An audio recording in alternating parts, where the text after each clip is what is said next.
मैराबारि पुलिसनि हानजाया मनिरुद्दिन मुंनि सासे दायनिगिरिखौ हमो। मरिगाव पुलिसनि नोजोराव अराय हाद्रि सारनानै खारखुमाना थानाय मनिरुद्दिननि मुङाव बुथारनाय ड्राग्स फालांगि आरो हाथियार फालांगिजों सोमोन्दो दंमोन होनना पुलिसा मिथिहोयो। बे समाव मनिरुद्दिना फिन सम बारलांनाय मुलिफोरखौ गोदान दिहुनफिननायनि लेबेल लगायनानै गोसोम फालांगि खालामबाय थादोंमोन। गुबुन फारसेथिं जाथायनि सायाव स्रोद सुलुंनि बिथा खालामनानै मैराबारि थानानि एसआइनि दैदेननाय पुलिसनि मोनसे हानजाया मंगलबारखालि खारखोमानानै थानाय मनिरुद्दिनखौ खायो।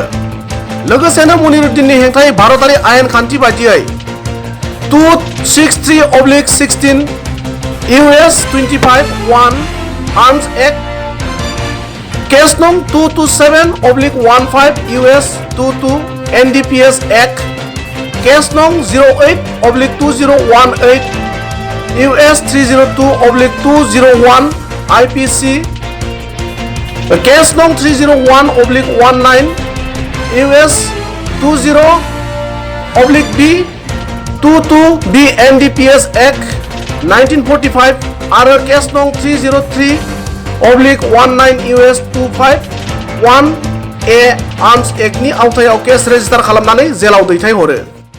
আমি যোৱাকালি এটা আমাৰ গোপন সূত্ৰৰ পমখেদি আমি মনিৰুদ্দিন মনি যি আমাৰ পলাতক আসামী আছিলে আমাৰ আৰ্মছ এক্ট কেছ এটাৰ আমি বিচাৰি আছিলোঁ আৰু তেওঁক আমি যোৱাকালি এটা গোপন তথ্যৰ ভিত্তিত তেওঁৰ ঘৰত তালাচী চলাওঁ আৰু তেওঁক কৰায়ত্ব কৰিবলৈ সক্ষম হওঁ। 303/19 আমাৰ পেণ্ডিং কেছ আছিলে। তাৰপিছতে আমি তেওঁৰ ঘৰত তালাচী চলাই পেলাই আমি প্ৰায় 10 কাৰ্টুন আমি কিছুমান মেডিচিন আমি পাওঁ আৰু তাৰোপৰি কিছুমান অন্যান্য কিছুমান মেডিচিনৰ পেকেট অইনমেণ্ট এনেকুৱা ধৰণৰ বস্তুবিলাক পোৱা যায়। তাৰপিছত এইবিলাক দেখা পোৱা যায় যে এইবিলাক চব এক্সপায়াৰী ডেটৰ বস্তু, কিন্তু পৰীক্ষণ কৰি পেলাই এটা কাৰ্টন খুলি দেখা যায় তাতে যদিও 2021 মে'ত এক্সপায়াৰ্ড আছিলে, কিন্তু তেওঁলোকে নতুনকৈ লেবেলিং কৰি 2021 ডিচেম্বৰত মেনুফেকচাৰ্ছ ডেট দেখুৱাইছে।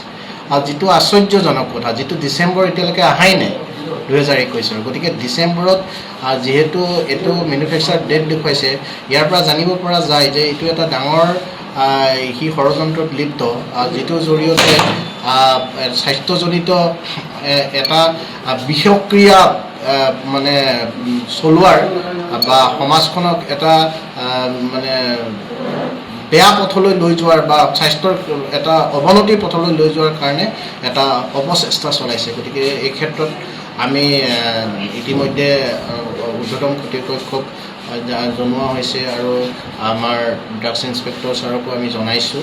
এই ক্ষেত্ৰত যথাবিহিত ব্যৱস্থা লোৱা হ'ব তদন্তক্ৰমে।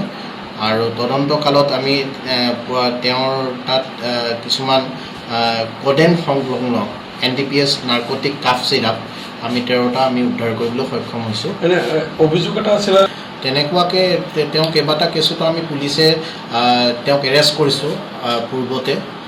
ইতিমধ্যে আমি ড্ৰাগছ সৰবৰাহকাৰীৰ বিৰুদ্ধে কঠোৰ ব্যৱস্থা লোৱা হৈছে। চৰকাৰ প্ৰশাসনে যুটীয়াভাৱে এইখিনি ব্যৱস্থা লৈ আছে। গতিকে এই ক্ষেত্ৰত আমি মনিৰুদ্দিনকো আমি কোনো কাৰণতে আমি তেওঁক কেতিয়াও এই ক্ষেত্ৰত বাচি যাবলৈ দিয়া হোৱা নাই আৰু বৰ্তমানো তেওঁক পলাতক হৈ থকাত আমি তেওঁক এই কেছ সংক্ৰান্তত আমি কৰায়ত্ব কৰিম। এতিয়া এই ক্ষেত্ৰত তদন্ত কৰিম। ক্ৰিমিনেলে ক্ৰাইম কৰাৰ বিভিন্ন ধৰণৰ ট্ৰিক থাকে, গতিকে ই কি ট্ৰিক ব্যৱহাৰ কৰিছে এইখিনি আমি তদন্তক্ৰমে আমি জানিব পাৰিম।